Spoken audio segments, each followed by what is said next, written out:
Assalamualaikum warahmatullahi wabarakatuh. Kami dari kelompok 1 ingin presentasikan hasil kami tentang nilai penting mata kuliah metodologi studi Islam. Pada mata kuliah metodologi studi Islam dengan rekan saya yang pertama Muhammad Fikri. Pengertian metodologi studi Islam.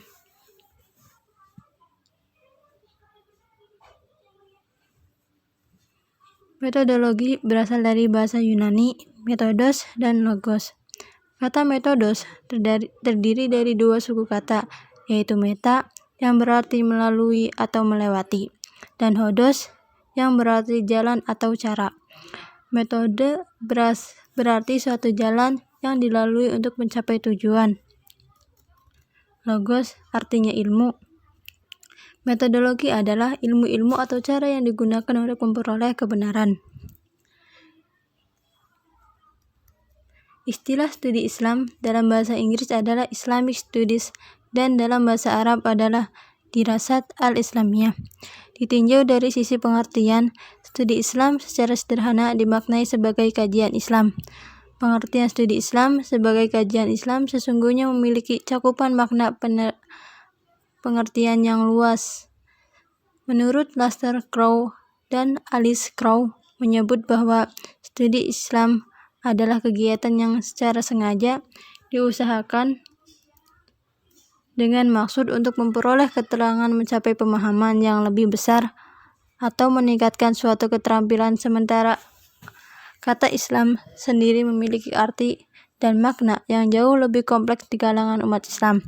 Studi Islam bertujuan untuk memahami dan mendalami serta membahas ajaran-ajaran Islam agar mereka dapat melaksanakannya dengan benar. Namun sebagaimana halnya dengan ilmu-ilmu pengetahuan tentang agama dan praktik-praktik agama Islam tersebut bisa dimanfaatkan atau digunakan untuk tujuan-tujuan tertentu, baik yang bersifat positif maupun negatif.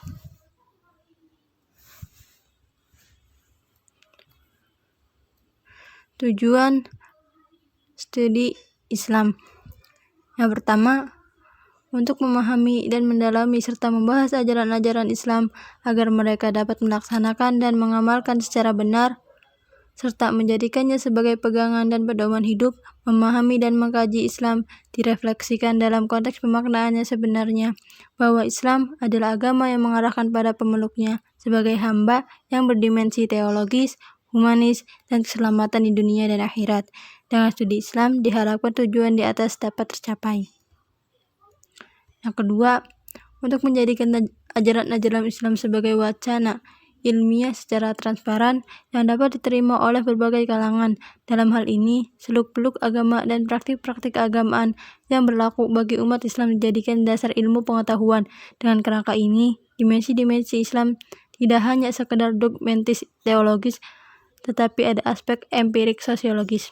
Ajaran Islam yang diklaim sebagai ajaran universal betul-betul mampu menjawab tantangan zaman, tidak sebagaimana diasumsikan sebagai orientasi yang berasumsi bahwa Islam adalah ajaran yang menghendaki ketidakmajuan dan tidak mampu menyesuaikan diri dengan perubahan zaman.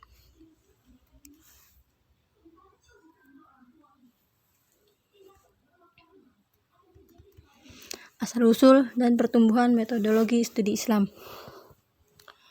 Pendidikan Islam di Indonesia tidak pernah lepas dari semangat penyebaran Islam yang dilakukan secara intensif oleh para pendahulu dalam kerangka perpaduan antara konteks keindonesiaan dengan keislaman.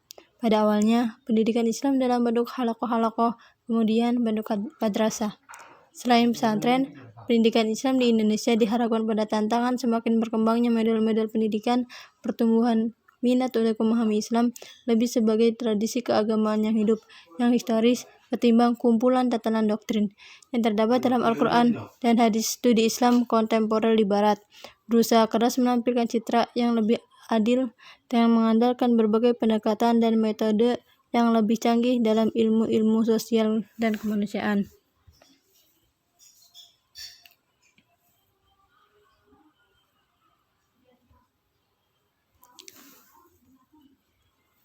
Objek metodologi studi Islam.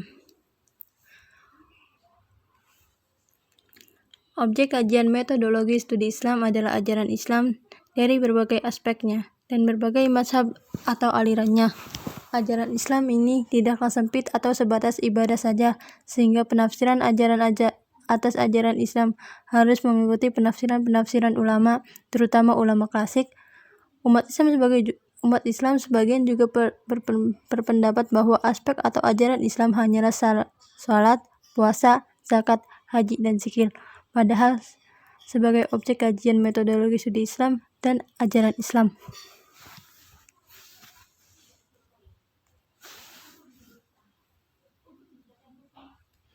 Ruang lingkup metodologi studi Islam.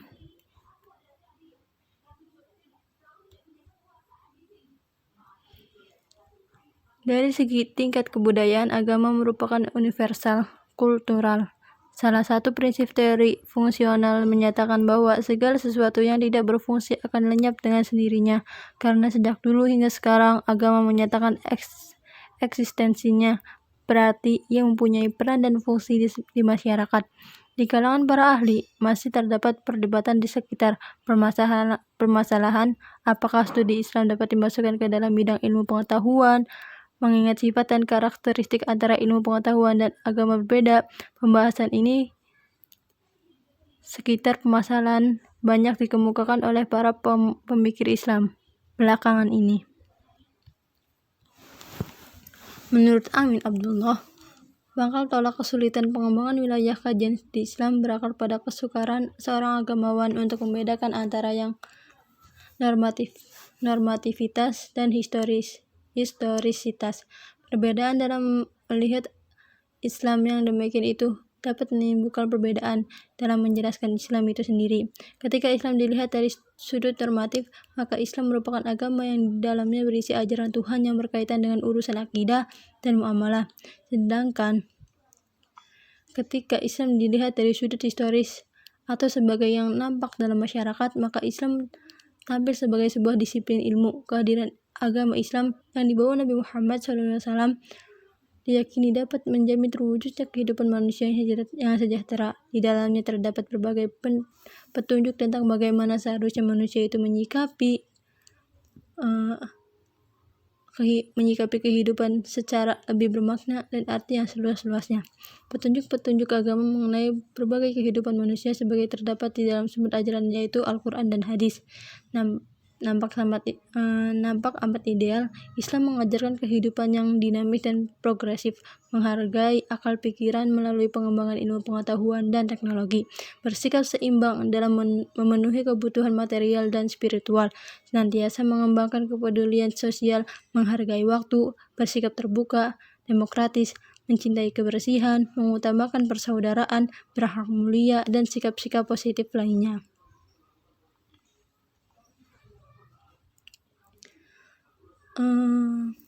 Menurut Nur Hakim, tidak semua aspek agama khususnya Islam dapat menjadi objek studi. Dalam konteks studi Islam, ada beberapa aspek tertentu dari Islam yang menjadi objek studi, yaitu yang pertama, sebagai doktrin dari Tuhan yang kebenarannya bagi pemeluknya sudah final dalam arti absolut dan diterima secara apa adanya.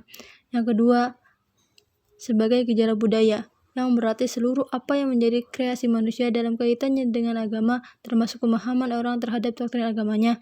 Yang ketiga, sebagai interaksi sosial yang realitas umat Islam. Mungkin cukup sekian presentasi dari kelompok 1, kurang lebihnya mohon maaf. Billahi taufiq wal hidayah. Wassalamualaikum warahmatullahi wabarakatuh.